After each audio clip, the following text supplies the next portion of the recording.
problématique est la même depuis les débuts. Qu'est-ce que Cartier va dire de la Côte-Nord?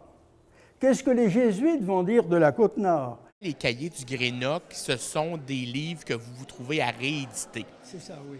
Des livres anciens qu'on juge intéressants et qu'on remet en circulation en les rééditant. Hein.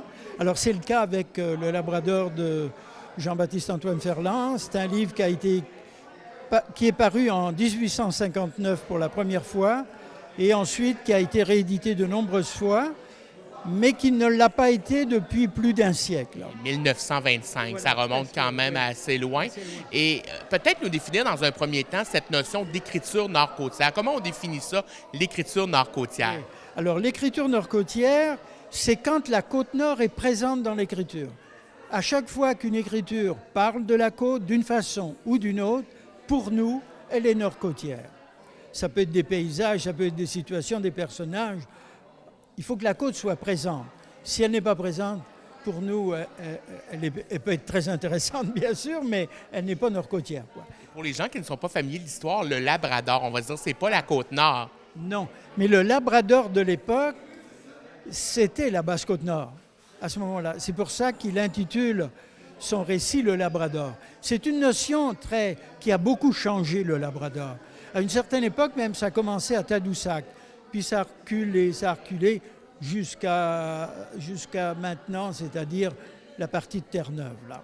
Sous ce rapport, le loup marin est d'une grande importance pour les planteurs, car s'ils en manquaient, ils ne pourraient garder leurs chiens. Jérôme, tu as entre autres travaillé à la rédaction d'un annexe pédagogique, entre autres pour les étudiants. Peut-être nous décrire c'est quoi une annexe pédagogique pour ceux qui ne sont pas familiers.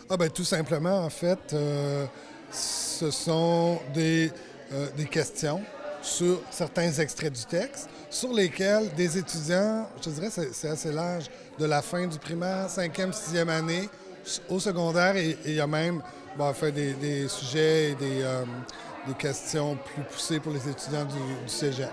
Mais en gros, c'est la première fois sur nos 3 publications où on a eu cet intérêt à rendre l'œuvre plus accessible pour des élèves ou des étudiants. Ouais. C'est un extra, c'est un bel extra dans le fond à l'expérience du lecteur. Oui.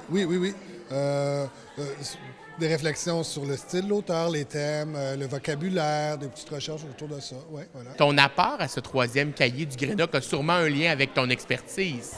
Oui, on peut y aller dans ce sens-là. En fait, c'est que Pierre Roussel m'a abordé à quelques occasions pendant le processus de rédaction, surtout au point de vue du contenu géographique et de la toponymie, donc les noms de lieux que l'abbé Ferland utilisait à l'époque, qui parfois ne sont plus les mêmes.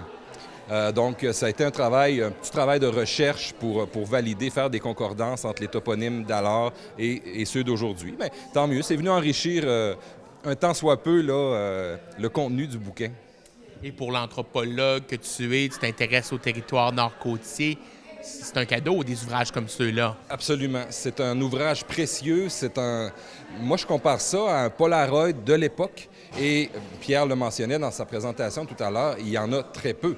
Et celui-là, non seulement est issu d'une rareté, mais témoigne d'une richesse d'observation exceptionnelle.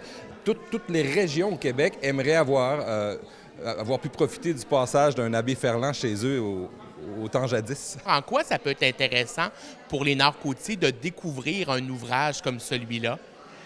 C'est le premier texte qui décrit la Basse-Côte-Nord au milieu du 19e siècle. Hein?